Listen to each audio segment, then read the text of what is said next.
Alright, a quick video on how to calculate the net present value of a potential project. So this project here, it's going to cost us $200,000 to accept, and then after wages and maintenance and all of that, it's going to bring in $35,000 a year for 10 years.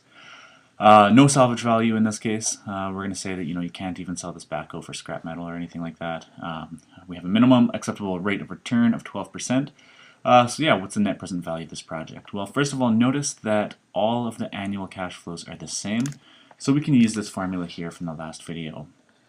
We have the net present value is equal to the initial cost that, this is the negative term, the initial cost of pursuing the project plus all of the annual cash flows it's going to be bringing in. And this part here, this term, is the present value of an annuity formula.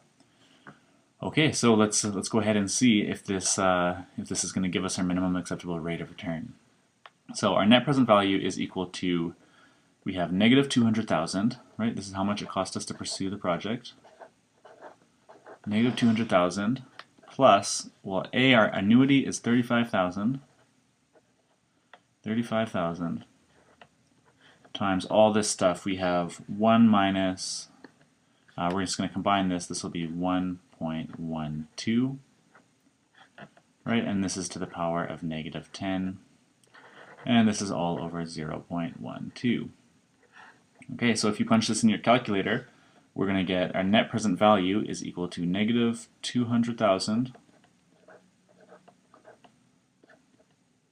plus, and this term actually works out to be $757,757, and if you care about the cents, it's 81 cents.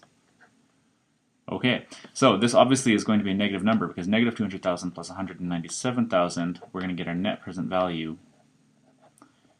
This is going to equal negative $2,242.19. So what does this mean?